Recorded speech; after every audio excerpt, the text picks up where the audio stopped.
আসসালামু আলাইকুম। আরবিস লাইফস্টাইলে সবাইকে স্বাগতম। চলে আসলাম নতুন একটা ভিডিও নিয়ে। আজকে আমরা চলে এসেছি বসুন্ধরা সিটিতে। তো কেন এসেছি একটু পরে আপনারা জানতে পারবেন। তো রিথির যে আইফোন 30 ম্যাক্স প্রো যে ফোনটা ছিল সেটা গত কুরবানির ঈদের আগের দিন ছিনতাই হয়ে গিয়েছিল। তো ওই ফোনটা কিনে দিয়েছিল আমার ছেলে। তো ওই ফোনটা ভেবেছিলাম যে পাবো, কিন্তু ওইটা আর পাওয়া যায়নি। আমরা জিডিও করেছিলাম, এর আগে অনেক ফোনই পেয়েছি, কিন্তু এই আইফোনটা পেলাম না।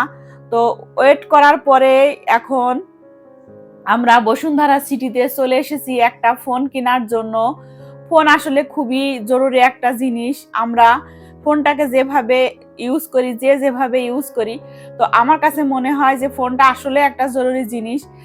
যেহেতু রিথি এখন কোচিংয়ে যায়, বাহিরে যায়, তোর একটা ফোন দরকারই পড়ে, কারণ যোগাযোগ করার জন্য হলেও দরকারে লাগে। তো এখন রিথির জন্য আমি একটা ফোন কিনবো, তার জন্য আমি বসুন্ধরা সিটিতে এসেছি। তো ওই যে রেডমি 35G যে ফোনটা আছে সেটাই রিথির জন্য কিনবো। কারণ এটা আমি শিওর হয়ে কেন বলছি যে কিনবো, কারণ এই ফোনটা রিথি টিভিতে অনেকবার দেখেছে, এর ফ্যাসিলিটি বা এর কি কি আছে না আছে। তারপরে সবচেয়ে বড় কথা সেটা হচ্ছে কানন বলেছে ওকে এই ফোনটা কিনতে। মানে ওর ভাই ওকে বলেছে, এটা একদম মানে হাদিসের মতো, এটা আর কোন নড়াচড়া হবে না, যে তার ভাই তাকে এই ফোন কিনতে বলেছে, সে এই ফোনই কিনবে।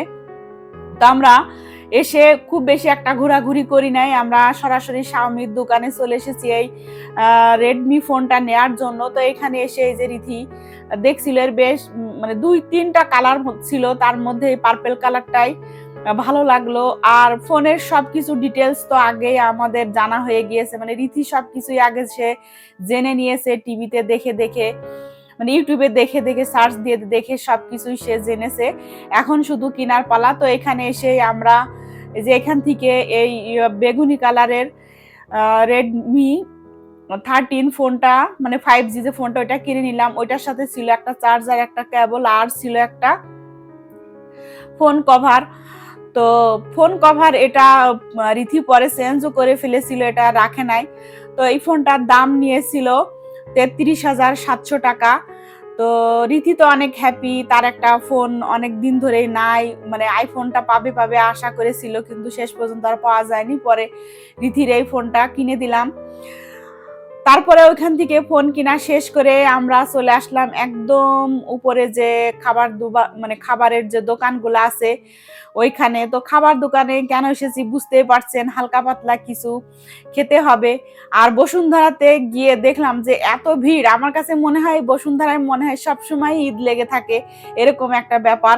তো এখানে এসে আমরা এই যে কিছু হালকা পাতলা খাওয়া দাওয়া করে একবারে সরাসরি আমরা পার্কিং এ নেমে গেলাম। ওখানে পার্কিং এ যেহেতু আমাদের গাড়ি ছিল, তো ওইখান থেকে আমরা পার্কিং ক্লিয়ার করে আমরা চলে আসলাম বাসার উদ্দেশ্যে। তো এই ছিল আজকের ভিডিওটা আপনাদের জন্য। তো আপনারা সব সময় ভালো থাকবেন, সুস্থ থাকবেন, আর ঠান্ডা খাবার খাবেন। আল্লাহ হাফেজ।